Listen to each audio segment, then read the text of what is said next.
Você pode abrir sua Bíblia em Filipenses capítulo 3 e Hebreus capítulo 12. Quem não tem Bíblia, o texto vai estar exposto aqui. Mesmo assim, eu preciso que você abra, porque vai ser interessante você ficar fazendo comparações daquilo que eu vou pregar. Hebreus 12 e Filipenses 3. Tudo que está em branco é para nós que falamos português. Tudo que está em amarelo, para vocês que falam inglês. Por isso que fica aí branco e amarelo. Você perceba que tudo é em português e inglês. É porque tem gente aqui, nossos queridos filhos da Inglaterra, que estão conosco até de culto. É até domingo que vem só. Uma pena. Por isso que precisa de tradutor, por isso que precisa das traduções.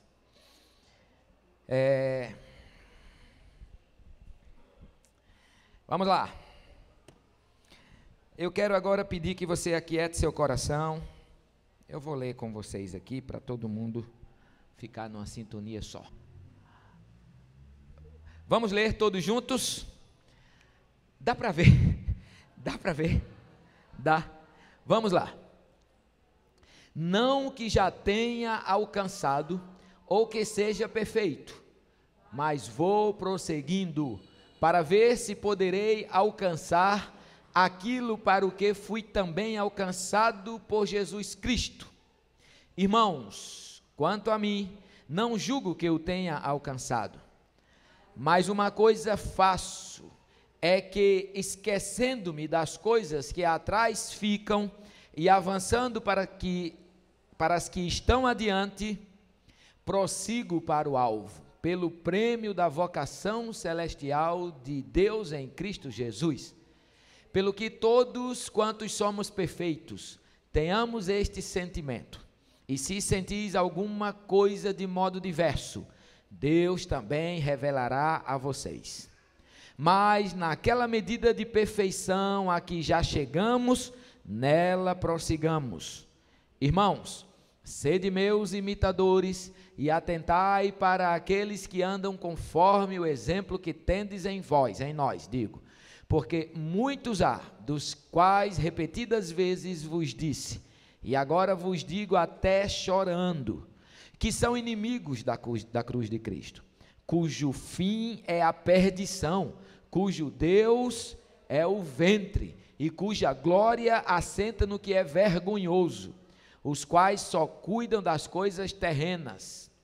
Mas a nossa pátria está nos céus, donde também aguardamos um Salvador, o Senhor Jesus Cristo, que transformará o corpo da nossa humilhação para ser conforme ao corpo da sua glória, segundo o seu eficaz poder, de até sujeitar a si todas as coisas. Filipenses 3, de 12 a 21. Hebreus 12. Portanto, nós também, pois estamos rodeados de tão grande nuvem de testemunhas, deixemos todo o embaraço e o pecado que tão de perto nos rodeia, e corramos com perseverança a carreira que nos está proposta, fitando os olhos em Jesus, autor e consumador da nossa fé, o qual, pelo gozo que lhe está proposto, suportou a cruz, desprezando a humilhação, e está assentado à direita do trono de Deus. Considerai, pois, aquele que suportou tal contradição dos pecadores contra si mesmo, para que não vos canseis, desfalecendo em vossas almas. Ainda não resististes até o sangue, combatendo contra o pecado. Depois você lê esse texto com calma em casa. Estes dois. Hebreus 12 e Filipenses 3. Senhor, nos dá a graça de entender essa palavra e aplicá-la em nossas vidas. Em nome de Jesus. Amém.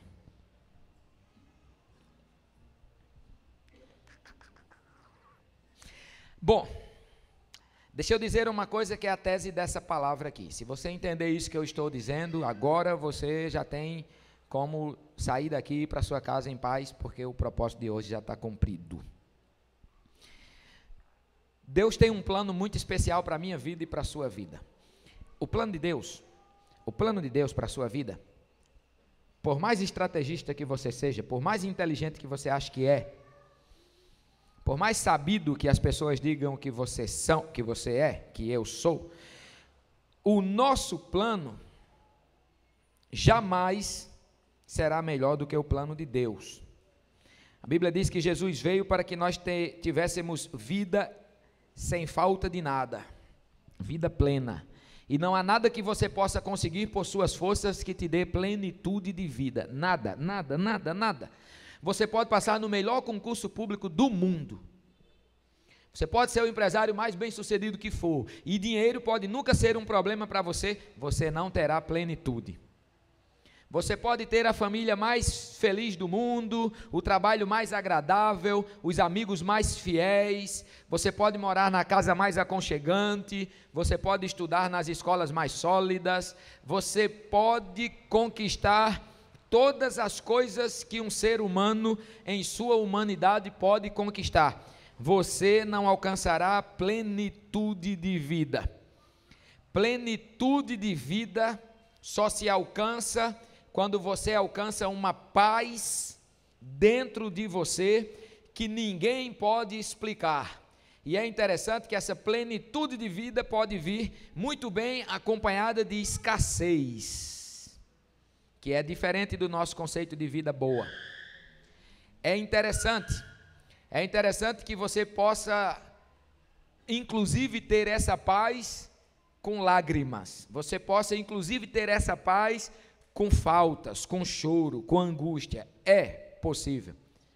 Mas você não pode conseguir essa paz através de nada na sua vida que não seja o plano de Deus sendo executado na sua vida. Então deixa eu te dizer uma coisa, novamente, por mais belo que seja seu plano, ele não é, como eu gosto de dizer, nem um quarto da metade de um terço de 10% da beleza que é o plano de Deus para a sua vida.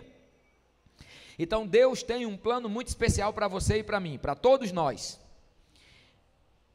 Olha, vocês sabem, alguns de vocês sabem da minha jornada aqui, da jornada da nossa igreja. Nossa igreja funciona todos os dias com atividades. E aqui, institucionalmente falando, nós temos uma jornada muito severa. E eu recebo e escuto gente aqui com todo tipo de problema, o tempo todo, e todas as vezes que eu acompanho qualquer pessoa trazendo suas cargas de problemas que estão trazendo para essas pessoas ausência de paz, eu só tenho um diagnóstico. Eu digo, sua vida está desalinhada com a vontade de Deus. Eu passei, não sei quantos anos, me perdi aí, quantos anos eu passei na Federal estudando psicologia, querendo entender melhor porque as pessoas desalinham a sua vida. E a conclusão que eu cheguei é que as pessoas desalinham as suas vidas e bagunçam tudo porque teimam em sair do centro da vontade de Deus. E por mais que a gente diga amém quando eu digo que o plano de Deus para a sua vida é o melhor, para a minha vida é o melhor, por mais que surjam aqui alguns améns, nós tendemos em desalinhar as nossas vidas do centro da vontade de Deus. Deus tem um plano muito especial para a sua vida, mas é preciso que você abandone aquilo que te separa de Deus. Aquilo que te separa de Deus é uma coisinha que tem nome. Em inglês é sin e em português é pecado. Ô Luiz, eu me empolguei, está dando para ir? Desculpe, posso continuar assim? Em inglês é sin e em português é pecado. É isso que desalinha tudo, é isso que bagunça tudo. Paulo escreveu, possivelmente Hebreus também, e agora eu acredito mesmo que sim. Eu trouxe esses dois textos aqui, porque esses dois textos trazem uma estruturação muito parecida para nos ensinar aspectos que vão jogar a luz nessa verdade que eu acabo de dizer. Preste atenção aí em alguns. Acho que Moisés vai passar um slide agora, que eu trouxe umas comparações. Tudo que é branco é para quem fala português, tudo que é amarelo, com exceção dos textos embaixo, é para quem fala inglês. Veja aqui essas duas primeiras comparações. Paulo diz o seguinte, em Filipenses, ele diz no versículo 13, no texto que nós lemos: esquecendo-me das coisas que para trás ficam. E em Hebreus: deixemos todo o embaraço e o pecado que tão de perto nos rodeia. A próxima comparação é a seguinte, ainda no versículo 13, mas agora indo para o 1 de Hebreus, 13 de Filipenses: e avançando para as que estão adiante, prossigo para o alvo, em Hebreus, e corramos com perseverança a carreira que nos está proposta. Deixa eu fazer uma aplicação para as nossas vidas destas duas duplas de comparativas aqui dos textos de Filipenses e Hebreus. Essa semana, na quarta, eu fiz uma espécie de parábola, eu vou fazer ela agora. Deixa eu pegar aqui Roberval, que é um sujeito que emprega gente, ou Socorro, ou demais pessoas da nossa igreja que são empregadores. Deco, que emprega gente, pessoas que empregam pessoas. Vamos supor que vocês empreguem um funcionário, e esse funcionário seja exemplar, lá na empresa de vocês. E vocês olhem assim e digam: rapaz, eu quero promover esse sujeito. Esse cara é peão, mas ele tem cabeça de gerente.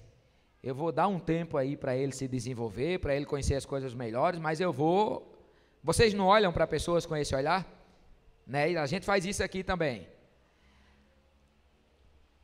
Mas de repente esse sujeito chega do nada e apresenta uma falha no desempenho dele. O que é que vocês vão fazer? Vocês que acreditam nesse sujeito vão chamar esse sujeito e vai dizer assim: não, errar é humano, é uma falha, faz parte da inexperiência dele. Então vocês vão chamar esse sujeito para a salinha de vocês e vai dizer: rapaz, o que é que houve? O que é que está acontecendo contigo? O que foi isso? Por que você errou? É assim ou não é assim? É, Socorro?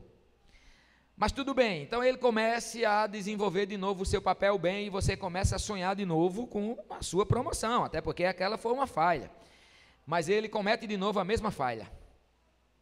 O que é que vai surgir no coração de vocês? Eu sei o que surgiu na cabeça de vocês agora. Surgiu né? Será que esse sujeito de fato é digno de eu continuar investindo nele? Mas você resolve dar uma segunda chance, chama e conversa de novo e vai. Passa o tempo, você esquece, as coisas já estão bem, o funcionário começou a agir bem de novo e você acende no seu coração a vontade de promovê-lo.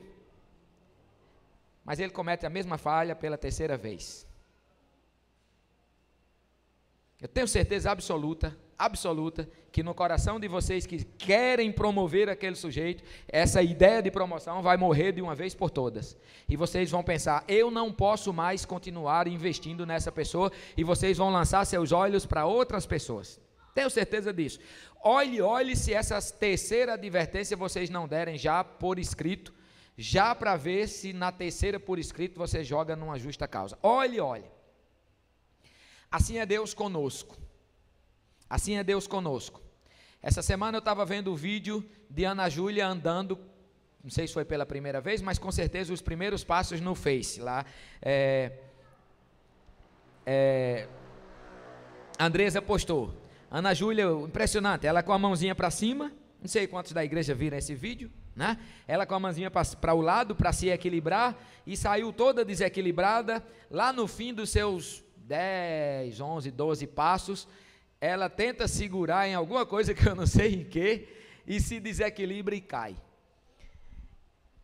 Caiu direitinho, não se machucou, caiu para frente, como todo bebê tem que cair. Eu tenho certeza que naquela hora a Andresa olhou e deu os parabéns. Aí, minha filha, a gente não vê mais isso no Face, mas eu tenho certeza absoluta que você elogiou. Ela andou toda errada e caiu. E você elogiou. Se daqui a 3 anos a Ana Júlia continuar andando daquele jeito e caindo, você vai levar ela no médico. Tem alguma coisa errada. Não era para ela andar com 4 anos de idade, não era para ela andar mais caindo nem batendo nas coisas. Roberval tem um sobrinho que lá para a juventude começou a cair, bater nas coisas, levaram para o médico, ele estava com um tumor na cabeça, né? Atingindo a parte do labirinto e o sujeito perdeu o controle, está doente. Esse mesmo princípio é espiritual.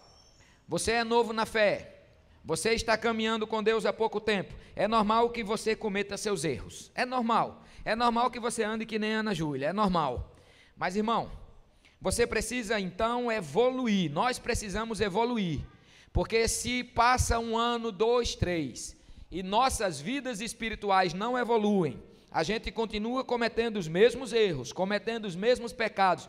Duas coisas estão em jogo aí. Primeiro, nós estamos doentes pelo pecado. Segundo, Deus vai parar de olhar para nós como quem quer investir em nós. Tenho certeza absoluta. Deixa eu trazer aqui um exemplo bíblico disso. Jesus um dia numa parábola disse que um senhor entregou 1, 2 e 4 e 5 talentos, 1, 2 e 5, 1, 2 e 5 talentos a 3 funcionários. A grande pergunta que eu faço agora é, por que ele entregou 1 a um e 5 a outro? Por que naquela parábola, aquele senhor entregou um tanto de dinheiro a um e 5 tantos de dinheiro a outro? A gente chama esses tantos de talento, era uma medida financeira. Por quê? Aquele senhor conhecia os dois, e ele sabia que não podia arriscar, dando 5 a quem tinha capacidade de administrar 1. Sabe por que tantas e tantas vezes nós não crescemos na nossa vida e nós não percebemos Deus investindo em nós? Porque nós não evoluímos. Passa tempo e passa tempo e passa tempo, e muitos de nós não conseguem administrar nenhum talentinho sequer. Deus sabe disso. Deus não nos coloca sobre o muito quando nós não somos responsáveis pelo pouco. A Bíblia não diz isso? Seja fiel no pouco, que sobre o muito te colocarei. Por que tantos crentes, Paulo até, isso não é uma característica aqui da IBC, nem de nenhuma outra igreja, só, isso é uma característica dessa e de todas as outras igrejas de todos os outros tempos. Por que tantos crentes passam anos e anos e anos na igreja e não deixam de ser bebês na fé? Não deixam de ser imaturos? Porque você não cresce na sua vida espiritual, nem eu, se nós não vencermos pecado por pecado. É como as quedinhas de Ana Júlia. Ela vai ter que se equilibrar, ela vai ter que se arrumar para ela parar de cair, porque com 15 anos, se ela andar daquele jeito, todo mundo vai saber que ela é doente. Da mesma forma são crentes de 5, 10, 15 anos, 1 ano na fé e não abandona as coisas de criança. Por isso que Paulo disse a igreja dos Gálatas, se eu não estou enganado, eu devia estar alimentando vocês com comida sólida, mas sou obrigado a dar leitinho a vocês, porque era uma igreja que não crescia. Se nós não olharmos para frente e não caminharmos para o nosso alvo, e se nós teimarmos em conduzir as nossas vidas cometendo os mesmos erros, não há como Deus investir na sua vida. E às vezes a gente chora, por que eu sou crente e essas coisas acontecem? Por que eu vou para a igreja e minha vida não dá uma guinada? Por que eu tento fazer tudo certinho, mas tudo dá errado? Não estou dizendo que isso é uma regra, mas em grande parte das vezes é porque nós teimamos em crescer espiritualmente. Deus tem um plano na sua vida, mas nós precisamos crescer. Crescer significa abandonar pecados, abandonar erros, porque só existe uma coisa que separa a nós do amor de Deus, que separa Deus do nosso amor, os nossos erros, os nossos pecados. A gente cantou aqui, não quero mais cometer os mesmos erros, e nem me remeter a pecados passados. Lembra que a gente cantou essa música? Não quero mais cometer os mesmos erros, e nem me remeter a pecados passados. Eu quero falar especificamente para cada sujeito agora. Agora eu não quero falar para a igreja, eu quero falar para você. Para você. Faça uma varredura na sua vida aí, querido. Talvez o Espírito esteja te lembrando agora que você continua cometendo pecados de quando você era novo convertido. Quando você era novo convertido, Deus olhava para você e dizia: eu estou aqui. Agora Deus olha para você e diz: como eu queria ter investido na sua vida nesse tempo todo. Que pena que você está jogando fora o meu plano. Que pena que eu quero te dar 5 talentos, mas você não consegue administrar 1. Que pena.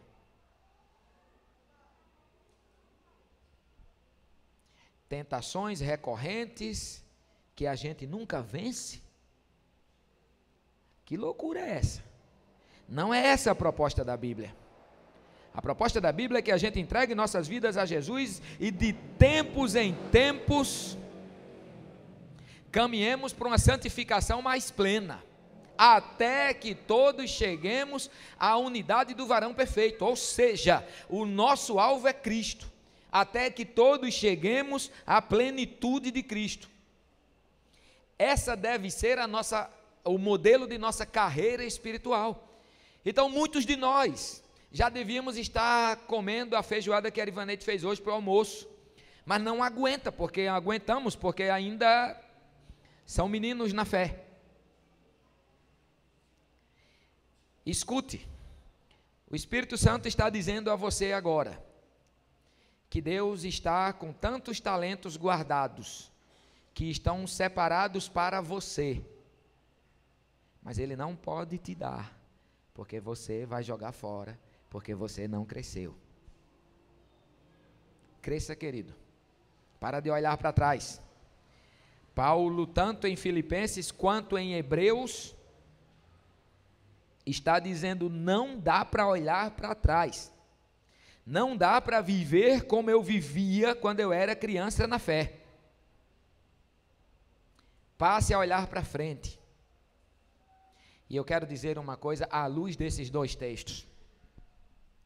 Você pode se inspirar em Cristo, que é o padrão para a sua santidade, para a sua fé, e em tantos e tantos e tantos homens e mulheres de Deus que você pode olhar antes de olhar para Cristo e dizer: Senhor, eu quero ser igual a Cristo, mas me ajuda a ser igual a Antônio.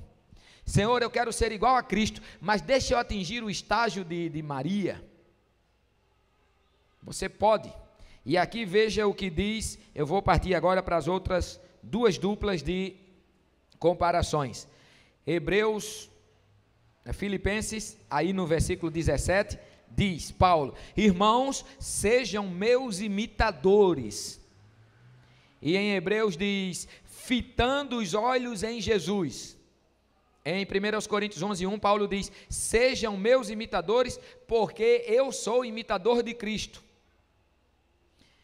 No versículo 17, na próxima dupla de comparação, na próxima comparação, o versículo 17, isso diz aí: atentai para aqueles que andam conforme o exemplo que tendes em vós, em nós. E lá para Hebreus diz: pois estamos rodeados de tão grandes nuvens de testemunhas. Se você quiser entender isso, lê Hebreus 11, que você vai ver essa nuvem de testemunhas. Existe muita gente que você pode olhar e dizer assim: eu quero colar nele, eu quero imitar essa pessoa, porque essa pessoa imita Cristo. Se junte com essas pessoas. Se você ficar na sua autossuficiência, achando que você vai vencer os seus pecados sozinhos e vai progredir na sua vida espiritual sozinho, pensando assim, nós estamos fadados a um grande erro. Igreja é uma família, e nessa família tem filhos maduros e filhos imaturos. Lá na casa de Andresa tem Ana Júlia, tem Andresa e Éder, e tem os avós de Ana Júlia. Tem vários estágios. Aqui na nossa igreja tem vários estágios. Olhe para as pessoas em vários estágios. Olhe para as pessoas que você pode dizer assim: dá para eu ser imitador de Claudinho, Dá para eu ser imitador de Júnior e sua queridíssima esposa. Dá para ser imitador dessas pessoas. Olhe para essas pessoas. O sábio olha para os bons exemplos e imita os bons exemplos. O tolo olha para aquilo que não presta e se junta ao que não presta. E é impressionante que esse negócio que os opostos se atraem, isso só funciona na química, ou na física, digo, ou nos dois. Mas parece que na vida real, quem é bom atrai quem é bom, e quem não presta atrai quem não presta. E quem não presta é atraído por quem não presta, e quem presta é atraído por quem presta. É impressionante. Uma vez chegou aqui uma pessoa muito conhecida minha, uma pessoa muito conhecida minha.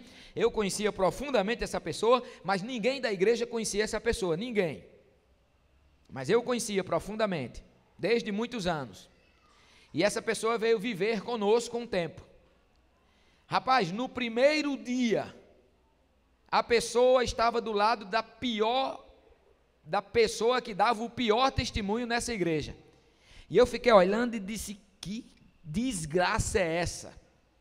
Que quem não presta atrai quem não presta.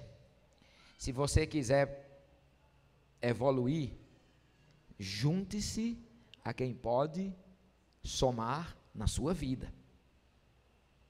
No sertão, os nossos pais ensinam isso numa linguagem muito simples. Lá nós chamamos árvores de pé de pau, porque a caatinga não tem muito pé de pau. Os pés da caatinga são mais de gravetos. Então, quando a gente vê uma mangueira, quando a gente vê um juazeiro, uma oiticica, que é uma árvore frondosa, a gente diz, aquilo ali é um pé de pau. Entende? Não é uma árvore, é um pé de pau, porque é o pé da madeira. E a expressão que meu pai usava era dizer para mim, meu filho, se junte a pé de pau que dá sombra. Se junte a pé de pau que dá sombra. Não se junte a pereiro, cardeiro, chique, que dá espinho e não dá sombra, nem comida. Se junte a pé de pau que dá sombra. Grosso modo, é isso que Paulo está dizendo aqui nas duas cartas. Nós estamos rodeados de uma grande nuvem de testemunhas, de pessoas que são imitadores de Cristo. Lógico que até dentro da igreja nós temos os opostos, porque a igreja é montada por joio e trigo, e o joio faz parte da igreja. A gente sabe disso, e a gente não quer botar o joio para fora não, porque um dia inventaram de fazer isso e Jesus disse, fica na tua, não é missão de ninguém botar joio para fora.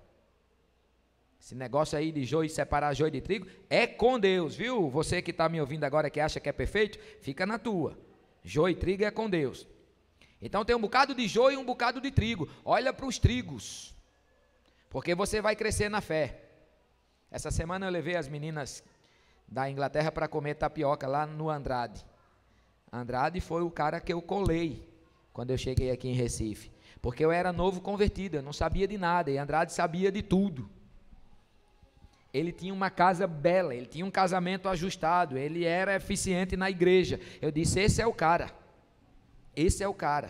e colei com ele.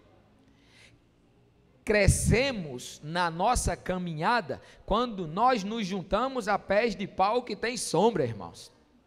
Porque esses aí, quando pecam por acidente. E esses aí sabem muito bem orientar as nossas vidas para que a gente abandone o que ficou para trás e prossiga para frente.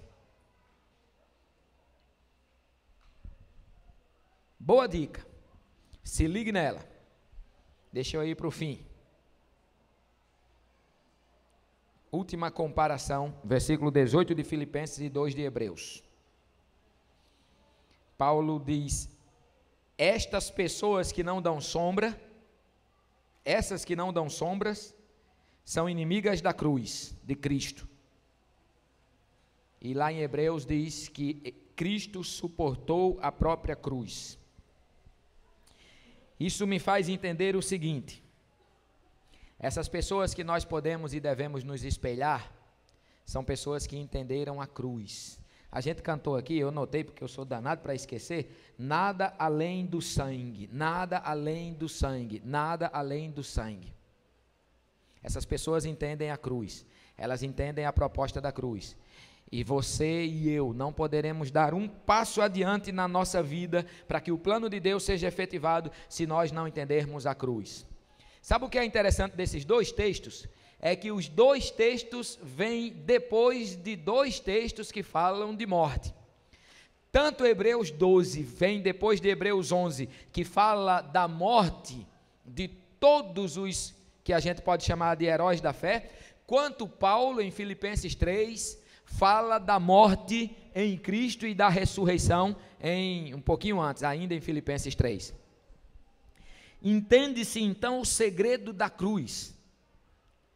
Para que o plano de Cristo seja plenamente executado em sua vida, o grande mistério é a cruz. Deixa eu tentar explicar isso aqui, para você não achar que vai ter que fazer aí qualquer outra coisa com cruz. Cruz é símbolo de morte, e morte é o que garante vida. Cruz simboliza a morte, e morte garante vida. Nós não temos, eu aqui já falei em algumas pregações, que nós não teríamos sentido para a vida se não fosse a morte, nós não teríamos sentido para a alegria se não fosse a tristeza, não teríamos sentido para a abastança se não fosse a falta. Ou seja, as coisas do extremo ruim é que dão sentido às coisas do extremo bom. E na vida espiritual, só existe então um segredo para que nós possamos prosseguir para o alvo que é Cristo e receber como recompensa a plenitude de vida que Cristo tem para nós, a cruz. Que tipo de morte é essa que a cruz simboliza? A morte para nós mesmos, a crucificação da nossa carne, a crucificação dos nossos desejos.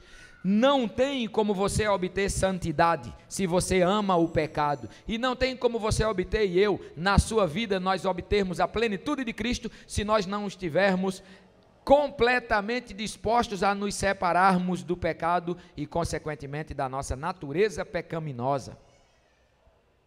Lute contra sua carne, não deixe ela vencer, não deixe. Todos nós precisamos de mortificação todo o tempo.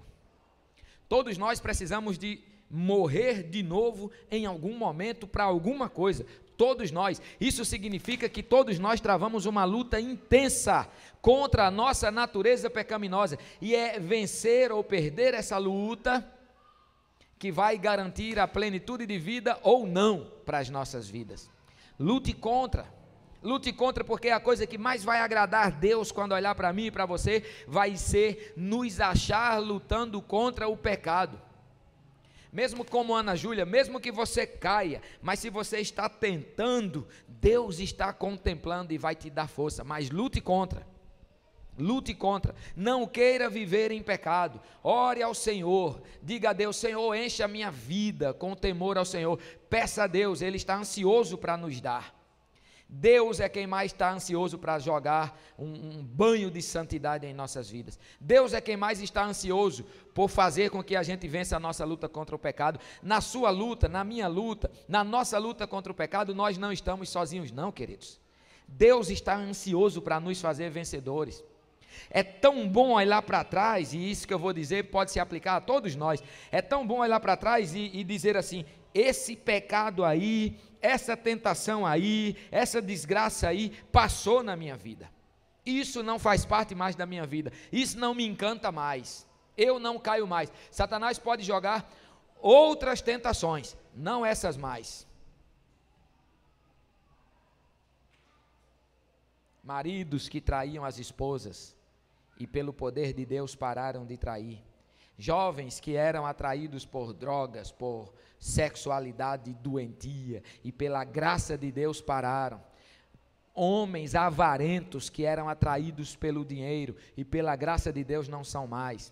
Pessoas em bando que eram atraídas pelas ilusões do mundo e agora não são mais. São exemplos das nossas vidas que pecados e tentações são coisas que a gente supera. Eu sei que tentações novas vêm, eu sei que problemas novos chegam, mas não os antigos, irmãos, não os antigos, não os antigos. Venceu, morreu, superou, superou, não caia mais nos mesmos erros. A música que Márcio José fez, você fez essa música, cadê ele? Cadê ele? Dedé, o radar, Dedé. Quantos anos tu tinha quando fez essa música? Tinha uns 16. Impressionante como você foi lúcido e recebeu uma graça especial de Deus para compor essa música. Não quero mais me remeter a erros passados. Um dia, ele, molecote, chegou e disse: "Só aqui, pai, o que eu fiz?" Me mostrou num papel essa letra escrita a lápis. E eu li a letra e eu disse: "Você se baseou em quê para fazer essa letra?" Ele disse: "Na minha vida, nas minhas tentações, nos meus problemas." Eu disse: "Como?" Eu não imaginava que com 16 anos estivesse tão atormentado por pecados e tentações. Aí eu me lembrei de quando eu tinha meus 16. E aí na música ele diz: "Não quero mais cometer os mesmos erros, não quero mais me remeter às coisas do passado. Passaram." Paulo diz: "Olha, passaram, agora para mim são como lixo." Você vai ver isso uns versículos antes de Filipenses 3, a partir do 12, não foi isso que a gente leu? Isso, uns versículos antes. Paulo chega a dizer: tudo aquilo que poderia se configurar para mim agora tentação, essas que eu listei aqui, ele diz: para mim é como lixo. Num grego mais, escute essa, num grego mais, numa tradução mais fiel, o João Ferreira de Almeida não quis traduzir, porque ficava feio botar essa palavra nas Sagradas Escrituras, mas no grego, Paulo diz literalmente a palavra, eu vou dizer o que Paulo diz: merda.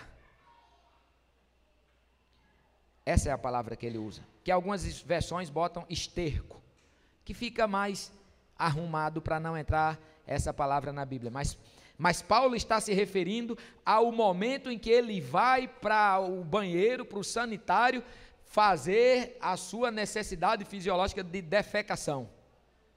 Ele está dizendo: esses pecados que eu agora estou olhando para trás, essas coisas que eu agora estou olhando para trás, são como coisas que não prestavam, que estavam dentro de mim, mas que eu joguei fora.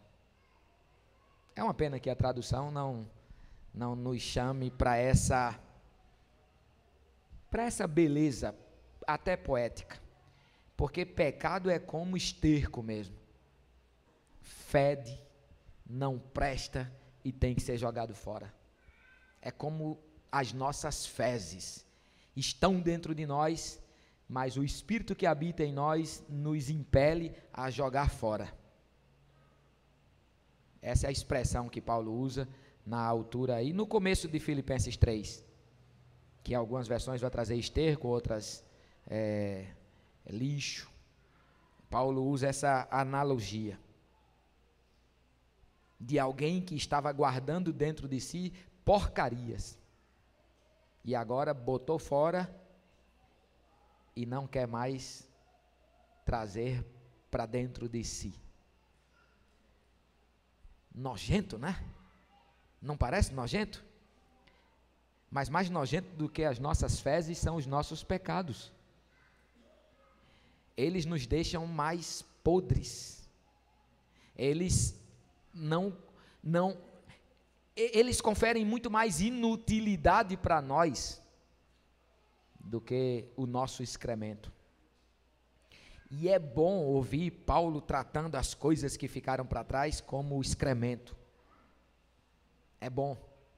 E é bom que você e eu, a gente pudesse olhar para os passados, para os pecados passados e dizer assim: tudo aquilo ali era o que havia de pior dentro de mim, de mais desprezível, de menos significante, que eu tinha que jogar fora de todo jeito.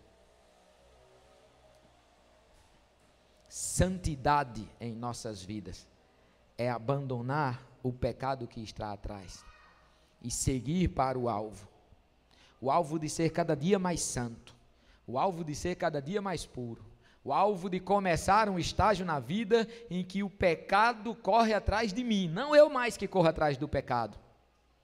O alvo de olhar e dizer: pequei, mas pequei por incidente, pequei, mas não me agradei com o meu pecado, como Davi. A gente diz que Davi era segundo o coração de Deus e Saul não era, e que Davi era então um homem puro e Saul não era. Mentira. Davi pecou muito mais do que Saul, muito mais, muito mais, muito mais. Os pecados de Davi foram muito mais nojentos do que os pecados de Saul. Mas havia uma coisa bonita naquele homem. Quando caía em si que ele estava fazendo uma porcaria, ele também caía diante de Deus de joelhos e dizia: me ajuda, eu sou um lixo, mas eu não quero mais ser esse lixo. Então Davi evoluía. É diferente do que acontecia com Saul. Saul involuía. Assim pode ser uma comparação para as vidas das pessoas de forma geral. Umas evoluem, outras involuem. Se evolui, tenha certeza de uma coisa: o Senhor, dia após dia, vai acrescentar na sua vida mais uma porção do seu plano. Se involui, tenha certeza de uma coisa: dia após dia, o Senhor vai retirar da sua vida a porção do plano dele que ele já colocou. Porque Deus não compactua com a natureza pecaminosa. Não compactua. Não compactua.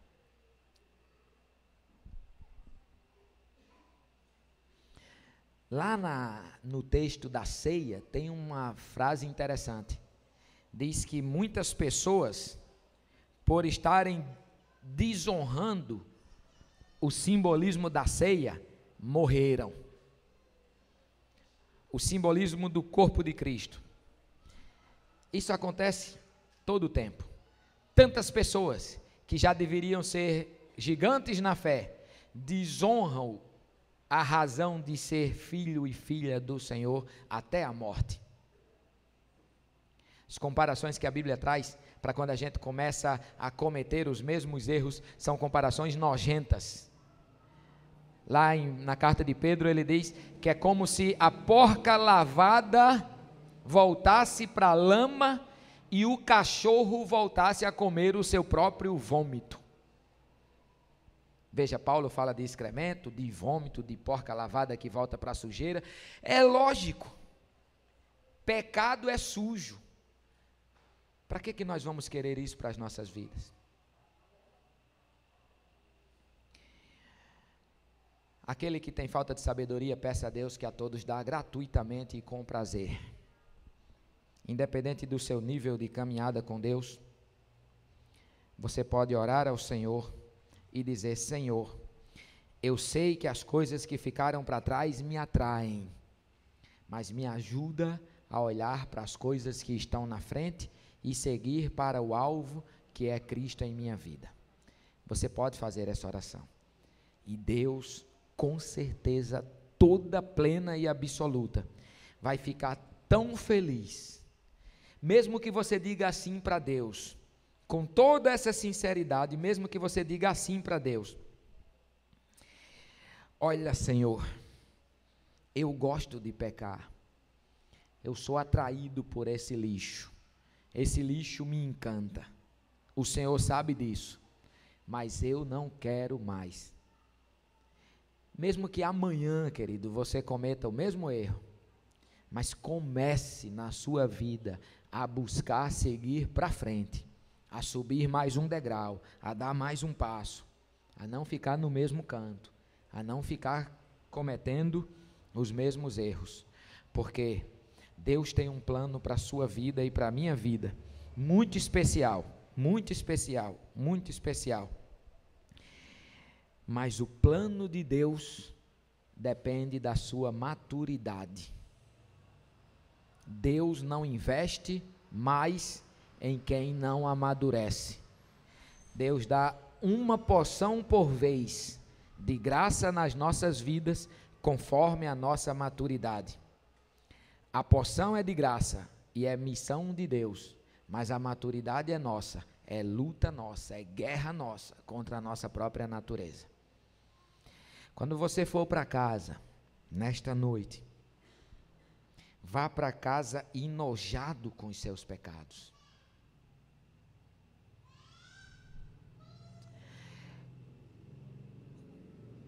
Quando aparecer a próxima oportunidade de pecado, se enoje